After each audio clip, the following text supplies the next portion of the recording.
I hope you're enjoying, well, maybe that's not the right word, but I hope our series so far has given you some food for thought and made you want to get involved and make a change. Following on from Veronica's last video, I'm going to give you more information on what's happening around us. We, maybe not you or I, but world leaders and the like, have known what's been happening for over 100 years and the impacts are serious. Okay, a little more science coming your way. Maybe I should change professions. As the Arctic absorbs more heat, sea ice melts, which then allows more heat to be absorbed, and so on. By 2018, sea level has risen by about 20 centimetres. Entire islands are now underwater because of this, and people's homes have been destroyed. You only need to Google the before and after photos to see the devastating changes we are now facing. If we continue to burn CO2, a metre of sea level rise is predicted. Why is this serious? Because the majority of our major cities lie within a couple of metres of sea level, and people cannot live underwater. We have the power to stop this in its tracks. Please stay tuned. So we've talked about the planet heating up and sea levels rising, and that if we carry on as we are, this is only going to get worse. What is a carbon footprint, I hear you ask? Well, it refers to the greenhouse gases released into the atmosphere because of what we do or buy. The main culprits are carbon dioxide, which is emitted when we burn fossil fuels to heat a home, generate electricity or drive to Tesco. Methane is the main component of natural gas. It's also produced when organic matter decomposes without oxygen. And nitrous oxide, also known as laughing gas, is produced when bacteria break down the nitrogen compounds in soil in the oceans. And the use of nitrogen fertilizers in farming is significantly increasing.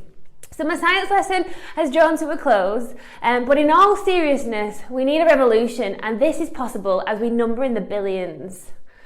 Emily sent me a link to a little video on YouTube. It's only around 10 minutes, but it's a great way of understanding climate change and what to do about it. Here's a little example of how we as individuals add to the change in our climate. Think of your phone. You need it to ring, to send texts, emails, check your social media pages. Your phone needs battery to do all these things, meaning you need to charge it. You need electricity for that. If the electricity was generated by burning coal or natural gas, the activity on your phone has a carbon footprint. This is just an example, and we aren't telling you to throw your phone in the bin.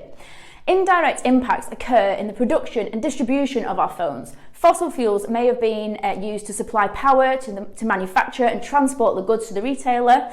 This is just showing you a simple way of calculating your carbon footprint. There are many ways you can help, we promise. How can you reduce your carbon footprint? Food production and consumption are large contributors to greenhouse gas emissions. When shopping, try considering these factors: how it was produced and how it got here. The term food miles is often used to describe the potential greenhouse gas impact of agricultural products. Locally sourced foods are associated with fewer food miles. Products that arrive by air have a much bigger carbon footprint. Meat and dairy products have high carbon footprints because of the methane produced by cattle and if grazing land has been created by deforestation. A very high percentage of food is thrown away. Methane is then produced as the waste decays in landfill. Our advice is buy local and only buy what you need. Eat your leftovers and maybe have a go at growing your own. A train is usually the greenest mode of transportation, followed by a car. Flying is deemed the worst. Now please don't cancel your holiday. If you're someone who flies to meetings in the UK, consider getting the train instead. You will be helping the environment. What are we doing to reduce our carbon footprints? Emily was the first to plant the seed about how much plastic we buy, and since we have all made a huge effort to minimise this, and I would say we're doing a pretty good job. Emily only buys locally, she limits her meat consumption and is dairy free. She tried to grow her own veg but is having a few issues with weeds. Evie has become a vegetarian, has started to grow her own veg, uses biodegradable bin liners and never uses aeroplanes as a mode of transport.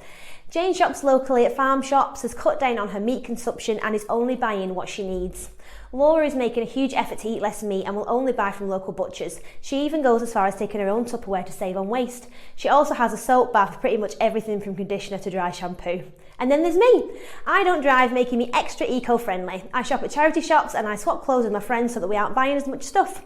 We've all made a conscious effort to stop using things like wet wipes, cotton pads, and you know what? We've had a load of fun in the process trying to be more aware of our carbon footprint. Our climate change series has drawn to a close, and we hope that we have educated and encouraged you to do something about what's happening around us. Even if you make one tiny change and then tell 10 people about it, that's a great place to start.